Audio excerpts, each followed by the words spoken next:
जोंनि गभर्नमेन्टआ सिं सिं मावगासिनो दङ, मावबोबाय थादों। जातिनि माखासे इन्टारनेल पलिसि दङ। बेबायदि बाथ्राखौ कास्टम बायदि मानसिया मालाबाबो हमदांसनो हाया। जाय मानसिया बर'नि बिरोधी पार्टी अखम जातीय परिषदआव थानानै फैनाय बे मानसिया दिनैनि तारिखआव बर' हारिखौ हारि दानायनि माबा मोनसे लेसन होनो समाया। कास्टम बिथांनि बाथ्राखौ गोबां सावरायनांगौ दङ होननानै जों साना। बिपिएफनि जा अबस्था दिनैनि तारिखआव जोबोद गाज्रि। बिथांमोना दिनै अस्तित्वनि संकटआव भुगिदों। गावसोरनि जा पार्टी बिपिएफ बेखौ बोरै फोथांना लाखिनो हागोन बेनिसो बिथांमोननि गेजेराव मोनसे सार्भाइभेलनि जुद्ध जागासिनो दङ। बिथांमोननि एक्जिस्टेन्सनि बाथ्रा फैदों। थ' कास्टम बसुमतारी बिथाङा माबा मोनसे बुंबानो जों रिप्लाइ होथारनांगौ होननायनि जेबो बाथ्रा गैया। नाथायबा जों मोनसे बाथ्राखौ साननो गोनां जायो। गेजेर गेजेर बिथाङा ओरैबायदि किसुमान बाथ्राफोरखौ बुंनानै मानसिफोरखौ मिसलिड खालामनो नागिरो। दा बेबायदियाव जोंनिफ्राय रायजो राजा बिथांमोननो माखासे बाथ्राखौ मिथिहोनो गोनां बा मिथिहोनाया प्रयजन दङ। कास्टम बसुमतारी बिथाङा दुलाराय बर' फरायसा आफाद बायदि गोथार संगठननिफ्राय मानो होखारजानाय बे बाथ्राखौ दिनै जों बुंनांगौ गैया। बयबो मिथिगौ जे बिथाङा नारि केलेंकारियाव जड़ित थानायनि थाखाय सोरखौबा बिनानाव लिंनानै गोसो थोनानै माबा माबि जानायनि थाखाय बिथांखौ मोनसे गोथार संगठननिफ्राय एक्सपेल खालामनाय जादों। दा बिथांनि बे सभाब चरित्रनि थाखायनो बिथांखौ दिनैनि तारिखआव बर' रायजो राजाया मालाबाबो एक्सेप्ट खालामा आरो बिथांखौ रावबो लिडार हिसाबै नाया। बिथांनि किसुमान बाथ्राफोरखौ मा बुङो होननानै मानसिफ्रा गावखौ बेसेबां मोजां देखायनो नागिरदों होननानैसो बिथांखौ नायनो नागिरो गेजेर गेजेर। दा बाथ्राया जाबाय बिथाङा जिथियानो बा जाय समाव मिडियायाव ओंखारो बे समावनो माखासे नंथारै एलिगेसनफोरखौ लाबोयो। दा बिथाङा बुंदों जे सिन्डिकेटनि बाथ्रा, करापसननि बाथ्रा। हाग्रामा महिलारि बिथांनि समाव जे 3000निख्रुइबो बांसिन 3000 क्ररनिख्रुइबो बांसिन दाहार खालामनानै गालांबाय। बै समाव जे श्रीरामपुरनि जा गेटनि कौटि कौटि थाखा बेखौ हाग्रामा महिलारि आरो बिथांनि कम्पानिया बै समाव लुटिबाय। हाग्रामा महिलारि बिथाङा मा एसेबां गिदिर साख्रि मावो जायनि थाखाय बिथाङा 17 बोसोर सिफ जानायनि उनाव 1000 कौटिनि मालिक जाबाय।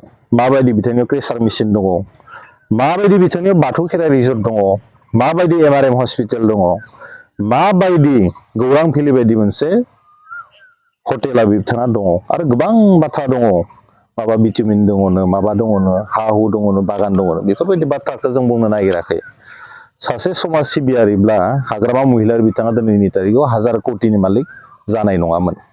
दा करापसनखौ जे बै समाव हाग्रामा महिलारि बिथाङासो खालामदों बे बाथ्राखौ कास्टम बिथांनिफ्रायनो जों मिथिनानै मोनो। दा कास्टम बसुमतारीया जेरैबायदि जुक्ति होनो नागिरो माखासे बाथ्राखौ, दा बेफोरबायदि बाथ्राखौ जुदि जों नायोब्ला कास्टम बसुमतारी बिथाङा जे सासे राजहार गैयै मानसि बेखौ जों हमनो हायो। आं बेखौसो बुंनो नागिरदों जे कास्टम बसुमतारी बिथांनिफ्राय खमसे खम लाइमोन सिख्लाफ्रा एसे साबधान थानांगो। मानोना बिथांनि केरेक्टारा लुज होननानै बयबो मिथिगौ। मा समाव मा खालामो खुनु गेरेन्टि गैया। ओरैनोबा मैया दाखालिसो बिपिएफनि सोरबा दैदेनगिरि, सोरबा फार्मानुस ना मानो, बिथाङा रेप केसाव फासिदों। गतिके बिपिएफनि नेताफोरनि केरेक्टारखौ जोंहा अपजिसन हिसाबै खोब बुंसोनांगौ थाया।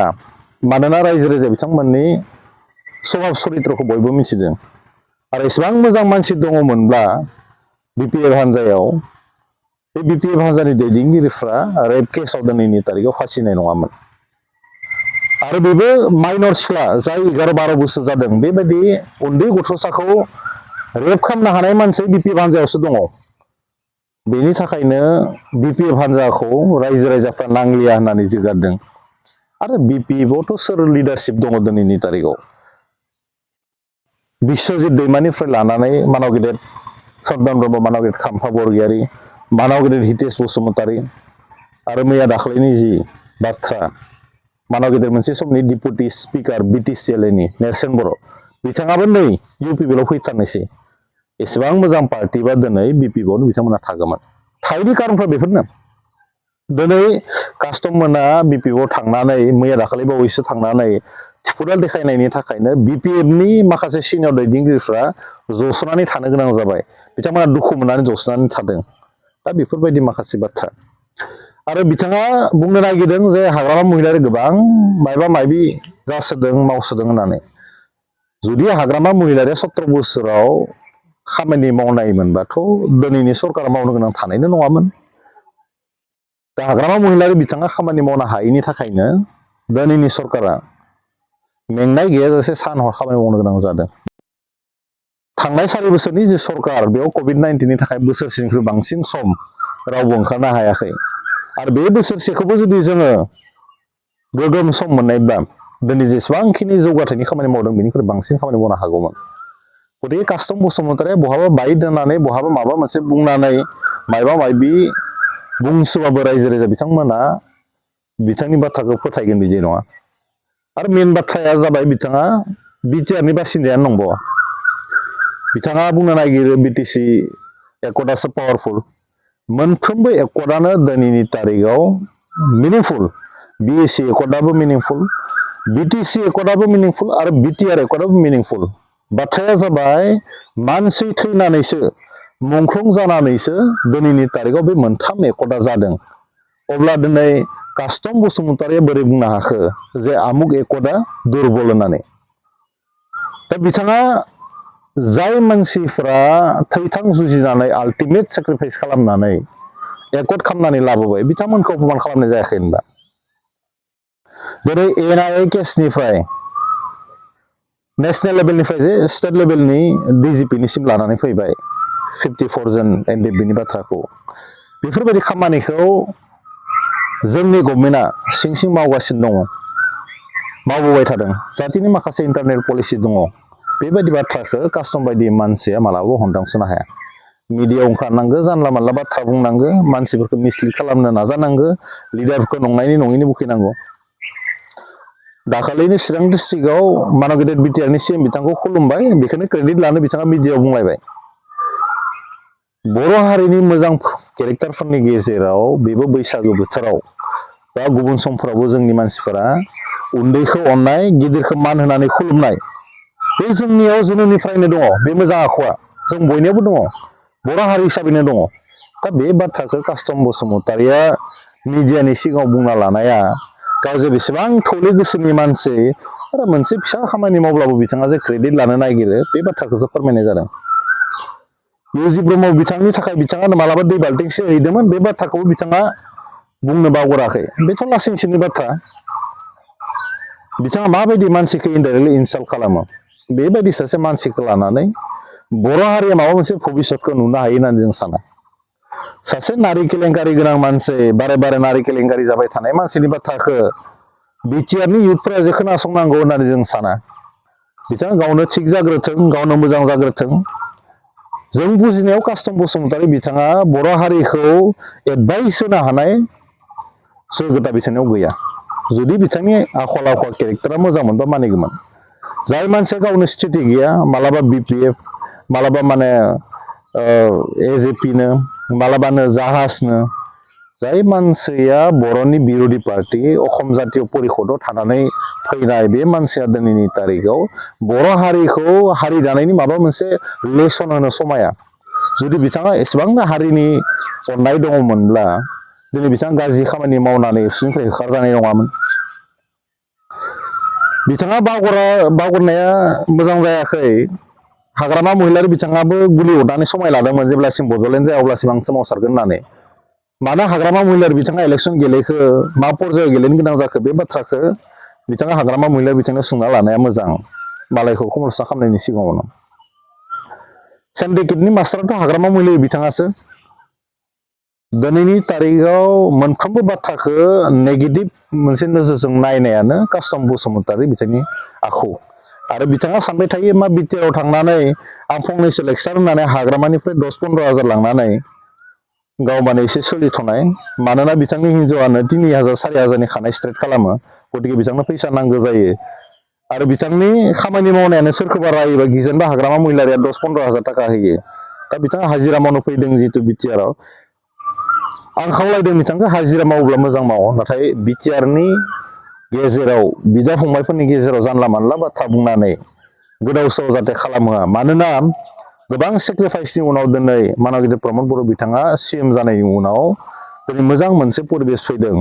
मोखां नायलायनानै ओंखाम बोथिसे जानो हानाय, गावजों गाव सावरायनो हानाय, रायज्लायनो हानाय जादों। बेफोरबायदि बाथ्राखौ बिथाङा बुजिनाय नङा। बिथाङा जाहाथे बेवहाय फैनानै गन्डगल खालामा। जोंनि बर' बिदा फंबायफोरनि गेजेराव नांलाय होनो नागिरनाय मोनसे जुदि बिथांनि साननाय दङब्ला बे मालाबाबो जाफुंनाय नङा। आरो बिथांखौ जों हुसियार खालामनानै होदों। नोंथाङा मालाबाबो बर' हारिखौ गावस्रा होनो नाजानाय जि थांखि, बेयाव नोंथाङा मालाबाबो साक्सेस जानाय नङा। दा नोंथाङा हिउमेन रिसोर्सनि बाथ्राखौ बुंदों, दिनैसो नोंथाङा बुंदों। बे खामानिखौ मानाव गेदेर प्रमद बर' बिथाङा दुलाराय बर' फरायसा आफादाव गोलाव सम 30 बोसोर बिथाङा दुलाराय बर' फरायसा आफादाव थादोंमोन। दा बै समावनो बिथाङा सोलोंथाइनि खामानिखौ मावदों। आरोबावथ' बिथाङा बिटिआरनि सिएम जानानै दिनै बयबो नुदों। दिनै इउपिएससि, एपिएससिनि थाखाय, निटनि थाखाय, जेइइनि थाखाय बेसेबां मानसिखौ फ्रि अफ कस्ट कचिं होगासिनो दङ। दिल्लीयाव होदों, गुवाहाटियाव होदों, क'क्राझाराव होदों।